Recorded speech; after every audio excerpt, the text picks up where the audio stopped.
One more panel just before lunch. So now we're looking at inspiring the future workforce. So I'd like to just introduce to the stage your next moderator, George Veza, Managing Director, Nestlé Professional UK and Ireland. George became Managing Director of Nestlé Professional in February 2015. He has a passion for exceeding customer and consumer needs, a real marketeer at heart with 31 years experience in over 35 countries with Nestlé. Nestlé Professional is the food service business unit of Nestlé SA, which works closely with all sectors of hospitality and leisure, and in its portfolio are leading brands including Nescafé and KitKat. George, thank you.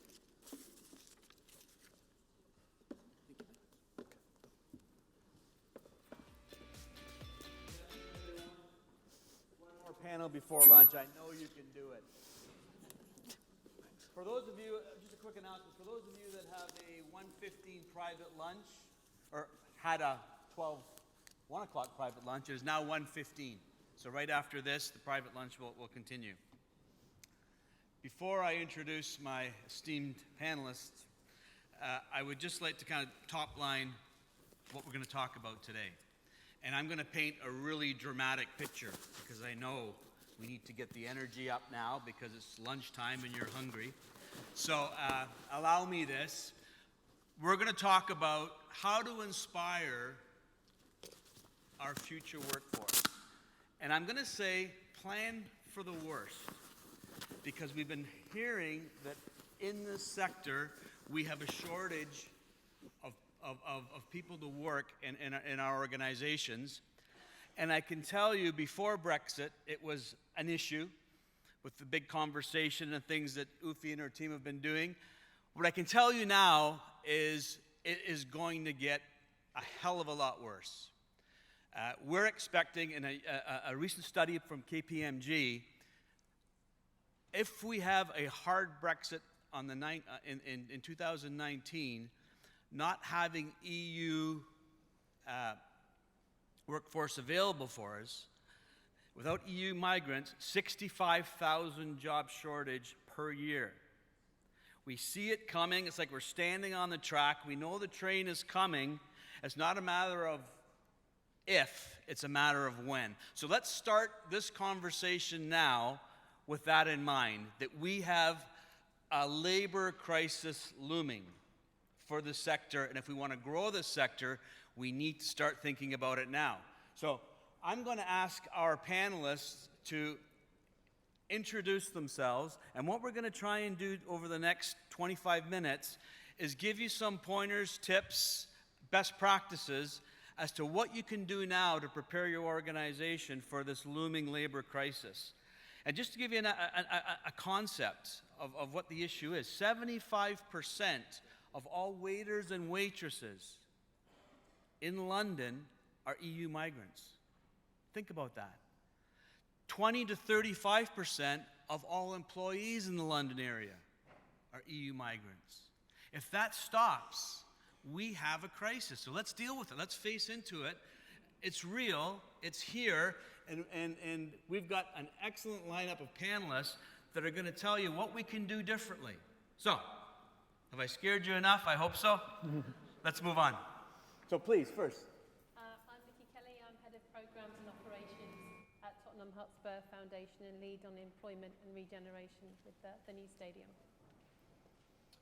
Andrew Parkinson. I'm also from a football club, from Liverpool Football Club. I'm Operations Director, so as well as overseeing facilities for the first team, for our staff, importantly, my team look after hospitality and the experience on match day, including the capital projects that we deliver as well. I'm Sophie Kilig. I'm the head of HR for Accor Hotels, so 230 hotels in the UK and Ireland. I'm Oliver Crofton. I'm Managing Director of Flexi. We define ourselves as a next generation flexible staffing agency. We use machine learning and AI to analyze and vet our flexible workforce and match them with the right job categories of our employers that use our platform. I'm Natalie Crump. I'm the COO of the Careers and Enterprise Company, which exists to try and inspire and prepare young people for the world of work by helping connect all the goodwill that there is out there from hopefully businesses like yours to try and get the next generation into work, but making it easier for you to connect with schools and therefore get young people into your businesses. Thank you. So let's start with Natalie. Now this is interesting. We struggle to get people in our organization. Well, Natalie, if you look at her past, she was able to get 400,000 volunteers to work in London for free. So certainly there must be some secrets there that will help us. So Natalie, can you tell us a little bit about kind of how were you able to get people, especially young people, to come into the industry and volunteer their services? What's the secret? Well, the biggest hook for young people that we worked with when I was at the Mayor's office was actually, could there be a job at the end of it? So we did a lot of work around volunteering being a route to work. You guys all have the jobs to offer them. So we ran a program where they earned their way to a guaranteed interview, and they were 70% more likely to start volunteering as a result of getting that guaranteed interview. They knew they wouldn't necessarily get the job just for part-time or seasonal work, because they actually find it incredibly difficult to get paid work experience now. All of you have a lot of paid part-time seasonal jobs, I would have thought. So it's a really good way to get young people into the workplace and really see all the jobs that are behind the doors that you offer, because I think what you can't underestimate is how few people would know what HR is if you walked into a school, and all those different jobs that exist. What they will have seen, if they were ever lucky enough to have parents who can afford to take them on a holiday on a plane, is they will have seen the air hostesses. They will not have seen the millions of other jobs that go behind EasyJet or all of those brands. So that's really important.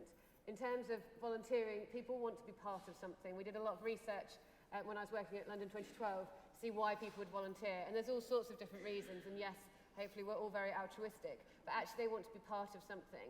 And I think if you look at the brands who still manage to attract people to the industry, it's because they offer a package, it's because they offer a community that people can be part of.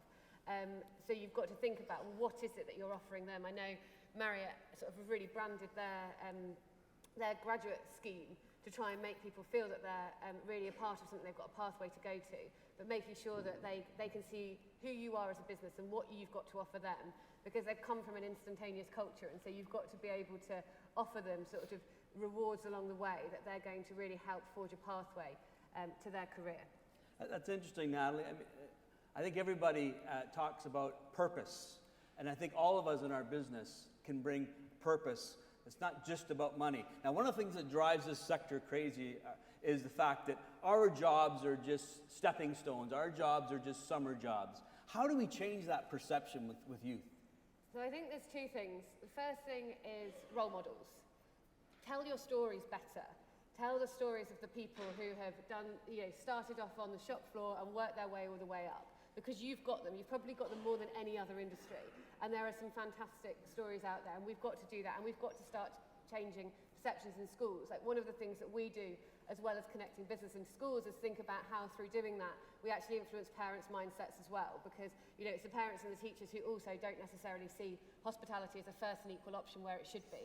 So you've got to get your role models into schools, got to start changing young people's perceptions younger, and hopefully we can help you with that.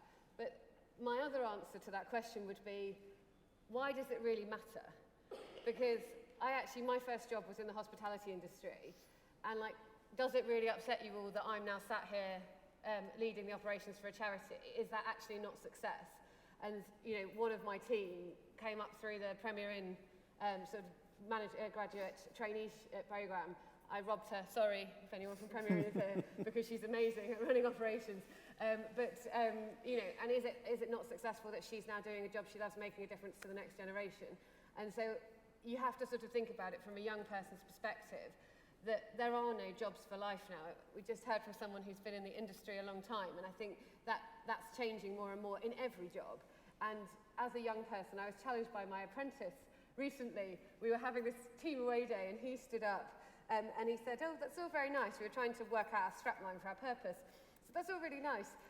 But I'm not thinking about 5-6 years' time. I'm thinking about whether I get a job or go to university." And he said, "You're just coming at it from all the wrong answer," because we were trying to come up with something that sounded really stretching into the future. And actually, from his perspective, it was what's happening right now. And so I think, if you can get them in, whether they see it as a stepping stone or whether they see it as a lifetime career, you've got the chance to change their minds once they're in. And people do change their minds. And I was judging some awards recently, which the Breakfast Club won, and the girl stood presenting to me had come in as a part-time casual work, and basically she'd been given the space to be who she wanted to be. She'd set up their CSR program, actually. She'd moved on from being a waitress to running that, and she was stood presenting. They actually won the award. But she hadn't planned to stay in the hospitality industry, and now she had a job she absolutely loved and couldn't see herself ever leaving. So you've got the chance once they're in, so maybe don't worry too much about the long-term view, but offer people something. And in terms of going back to the volunteering, you can do as many surveys as you like on people about what's important to them, about recognition and things like that. Good management, good training, and give people freedom to be themselves. And that's true whether they're volunteers or whether they're in work. And if you provide that support to people, people will stay, people will learn. But don't worry if they leave, and just maybe think about how do you actually attract back into the industry at the higher levels as well, because it's okay if they take a pathway. Thanks, Natalie. Switching gears now, Oliver, we had a Czech example on the last panel, so no pressure. But can you tell us what role you think technology will play in the future workforce? I think it's obviously going to have a huge impact in the workforce, the modern workforce coming through for the sort of millennial generation and generations below that. We've seen it within transport, we've seen it in food delivery. Technology can absolutely transform industries. The younger workforce coming through now, they do everything via tech, and predominantly smartphones. When we launched Flexi, we looked at that very carefully. How do people want to interact when finding a job in a local area with the types of skills and personality that they have? And we went to a lot of different employers and spoke to them about how they attract talent. And the days of people turning up with a CV and giving it to the general manager in a coffee chain are gone. They'll check the website, they'll check online, but there's still a disconnect with general websites and the way that they want to find and book work. The speed that technology offers and the instant gratification of finding a job, booking a job, doing a shift, checking out, it's got to be instant for the generation that we have now. And as you touched on earlier, being able to provide that instant gratification is what the modern workforce want. And if you have them in your venues and in your company, it's your up to you to make that environment an attractive and aspirational place to work. Okay. I learned something new when I was talking to you last week about the gig economy. How many people here know what the gig economy is? Okay, good. For the rest of them, maybe you can enlighten us. And why does it have such a negative connotation? Well, contrary to what some perceptions are, the gig economy isn't about gigabytes and technology. It's actually about what we would normally define as a temp job. So it's a task-based job. So you're turning up, you're doing a gig, you get paid for it, and you leave. And it's became highlighted in the press, where you've got some companies that are exploiting the gig economy in terms of the employment laws within the UK. I can only really sort of talk about UK employment law, but it is on the face value, it offers workers a great opportunity to earn money in a casual, on-demand basis. But some companies were exploiting employment law by not offering them the employment rights. So living wage, for example, wasn't offered, holiday pay, anything you'd get as a permanent employee. Now, we define ourselves as operating in this gig economy and unlocking the opportunity of a workforce that do want to work, they can work, and they want to get into the labour and will pick up gigs or short-term temporary jobs. But we are able to provide that service and still provide the employment benefits that you get with UK employment law. Thank you.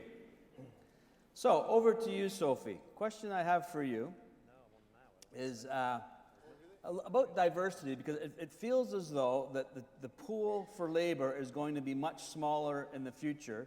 So maybe areas that we might not have gone before to hire people, you may have to go to hire, and it may be advantageous for you, but that's going to create maybe more diversity in the workplace. Do you have diversity at Accor, and how do you deal with it? Yes, we do. Well, you're absolutely right. I think that if we want to continue to grow as an industry, we absolutely need to tap into a much wider talent pool than we do at the moment. So yes, in Accor Hotels, of course, we have diversity.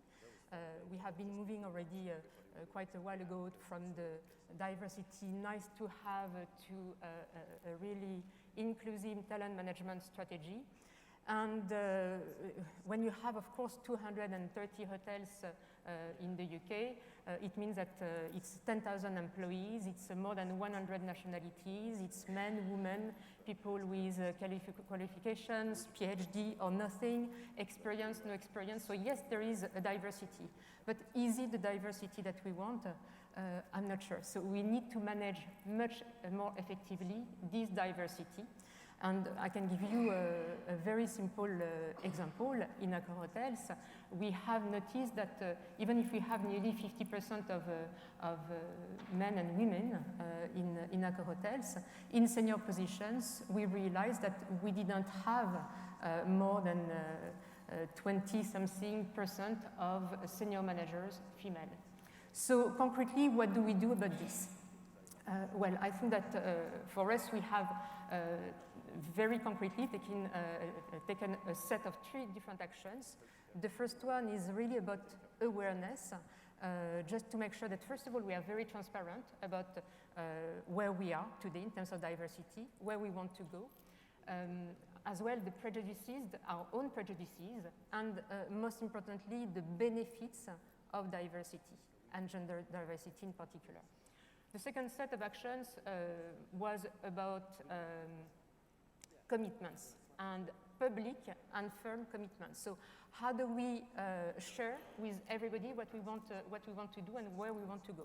So clearly, worldwide, we have decided that by 2019, we would have 35% of female in senior manager positions. 35%. So this is publicized everywhere. In the UK, in addition, we decided that we want to do some positive discrimination, not to recruit, not to give a promotion, but we want to give as equal opportunity to participate to a development program to women than to men. And we realized that it wasn't the case. So today, 50% of the people who will attend the development program in our hotels will be women. So the third set of action was about really supporting concretely the minorities. So it's about mentoring, it's about coaching, it's about creating development program dedicated to these minorities. It's as well about creating a network. It's about supporting the UN he for she association, so where the men support, in fact, the gender diversity. So it's all these actions very concrete that, well, after a few years, we have, in fact, last year for the first time, promoted as many female general managers as male. So for us, it was a huge achievement because, of course, it takes a lot of energy and time and money as well to invest. But I think that the result is very clear. So to answer your question, and in a nutshell, communicating clearly, having firm and public commitments and taking drastic actions, this is how we can enrich our diversity and to make sure that we manage better our diversity. Thank you. And of course, not just male-female diversity. Is Accor ready for gay, lesbian, senior citizen? Of course. You're taking of course. Criminal records. I mean, a completely diverse group of employees. We have to anyway in hospitality. Yes, absolutely. Fantastic. Oliver. Oh, I've already got Oliver. Sorry. Come back again. Andrew. Just hearing who you work for gets many men excited and females excited in this group. Can you tell us a little bit about how you've inspired your workforce to really get involved when you've had to gear up in a hurry for food service? Well, perhaps best I'll describe what we did around a significant development for Liverpool Football Club, which was last year when we developed the main stand, a £120 million project. So it was hugely significant in developing Anfield from a 45,000 seat capacity to 54,000. And largely that was based, that capacity, on increasing hospitality by 4,000 seated guests. And from starting levels, from a hospitality starting level, right up to a £25,000 a year seat. So in terms of expectation and what people wanted, there was huge expectation in terms of that delivery. We also needed to increase the workforce that we had from 800 on a match day to 1,800, so 1,000 extra people. So the way we approached it was very different to how we'd done that before, and that was to go away from skill sets and go on personal qualities and people.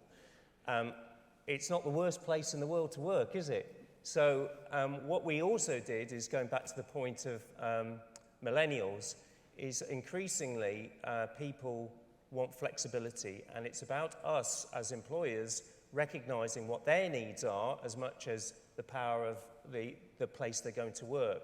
So in our recruitment campaign, we went out to colleges, we did it at a time that suited people, we did assessment centres, and of the, we actually saw 5,000 people to get to that 1,000 people.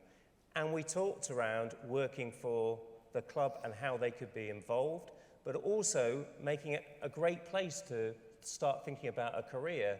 So not just being in hospitality, but seeing the wider connection with football and how you are part of a bigger picture. It's also a university town. So it's really important that we embrace the university, the local people there. We went out to colleges. And then lastly, and going to the point Sophie made around diversity, that is a really important point. We wholly embrace that, and we have done our very best to actually make jobs available to as wide a spectrum as possible, and creating the right environment for people to be able to actively work in there. And then lastly, I would say the whole ethos has been around a service philosophy, which goes around a fan on a match day, so extending the time that people can come and really experience a match day, not just 1.5 hours. And then secondly, for the hospitality guest, and really making that a very special experience. So we looked at the whole thing from start to finish. Good, thank you for that. And it's great to see Liverpool sitting next to Tottenham Spurs.